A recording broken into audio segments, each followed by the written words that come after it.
یہاں پر یہ بھی درس دے دیا گیا کہ جب کوئی شخص کسی کو نیکی کی بات بتائے اور سامنے والے پر اثر نہ ہو تو اسے مایوس نہیں ہونا چاہیے، اسے بار بار نصیحتیں کرنی چاہیے، جیسا کہ ابھی آپ نے سنا کہ اسے اجر و ثواب ملتا ہے۔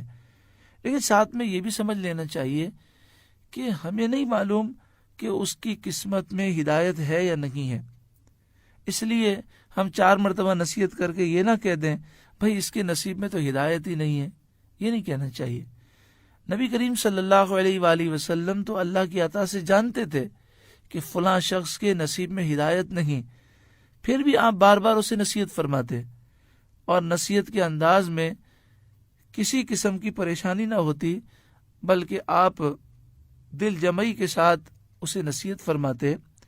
ہمارے لیے درس ہے کہ ہمیں تو پتہ بھی نہیں، ہو سکتا ہے اگر کوئی شخص ابھی ہمارا مذاق اڑا رہا ہے تو ہو سکتا ہے بعد میں اسے بات سمجھ میں آ جائے، تو اس لیے کبھی یہ نہیں کہنا چاہیے کہ یار 4 مرتبہ سمجھا دیا، اس کے نصیب میں ہدایت ہی نہیں۔ ہمیں مایوس نہیں ہونا چاہیے اور ایسا جملہ ہمیں نہیں کہنا چاہیے۔ اور یہ بات بھی یاد رکھیں کہ نبی کریم صلی اللہ علیہ وآلہ وسلم کی ہدایت تو نور ہے، یہ کافر ہدایت پذیر نہ ہوئے تو ان کا اپنا قصور تھا۔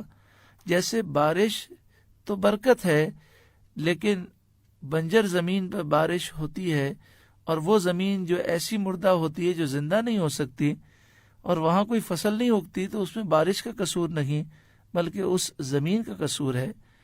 آگے اسی کا درس دیا گیا کہ ان کی جو زمینیں ہیں وہ خراب ہو گئی ہیں۔ ختم اللہ علی قلوبہم، اللہ نے ان کے دلوں پر مہر کر دی، وعلی سمعہم، اور ان کے کانوں پر مہر کر دی، وعلی ابصارہم غشاوہ، اور ان کی آنکھوں پر غشاوہ ہے، گھٹا ٹوپ ہے۔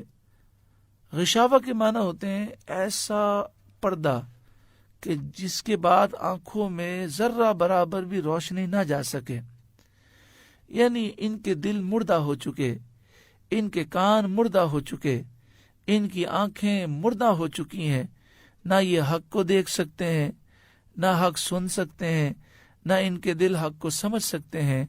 وَلَهُمْ عَذَابٌ عَظِيمٌ، اور ان کے لیے بڑا عذاب ہے۔ قرآن مجید فرقان حمید میں اسی مضمون کو مختلف انداز میں بیان کیا گیا، جیسے سورہ منافقون آیت نمبر 3 28واں پارہ، فَطُبِعَ عَلَى قُلُوبِهِمْ، جس کے یہی معنی ہے کہ ان کے دلوں پر مہر لگا دی گئی۔ سورہ کہف آیت نمبر 28 15واں پارہ، اغفلنا قلبہ، اس کے دل کو ہم نے غافل کر دیا۔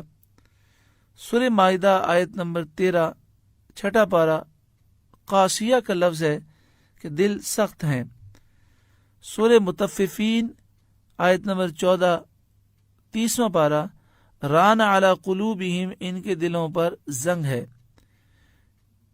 سورہ قاف آیت نمبر 37 26واں پارہ، ان فی ذالک لذکری لمن کان لہ قلب، بے شک اس قرآن میں ضرور نصیحت ہے اس کے لیے جس کے پاس دل ہو، یعنی جس کا دل زندہ ہو۔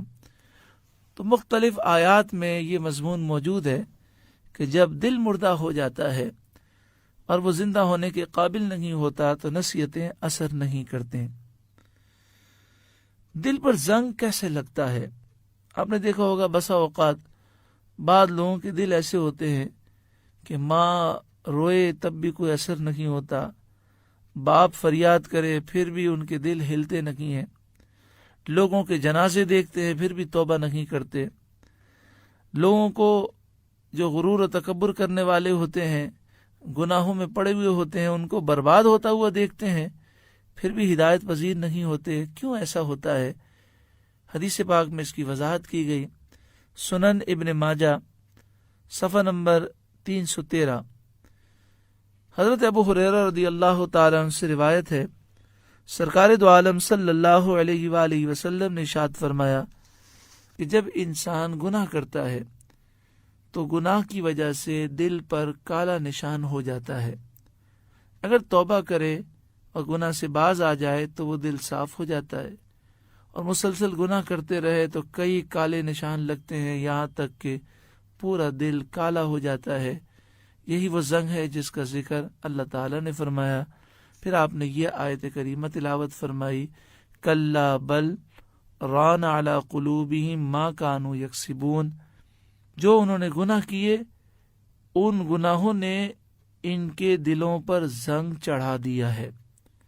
اگر ہم چاہتے ہیں ہمارے دل پاک ہو جائیں تو سچی پکی توبہ کر کے ایک پاکی زندگی کا آغاز کریں۔ الحمدللہ سورہ بقرہ پہلا رکوع مکمل ہوا۔ اس رکوع کی جو برکتیں ہیں اللہ تعالی ہم سب کو اس سے مالا مال فرمائے، اور اس میں جو نصیحتیں ہم نے سماعت کی ان نصیحتوں پر اللہ تعالی ہمیں عمل کی توفیق عطا فرمائے۔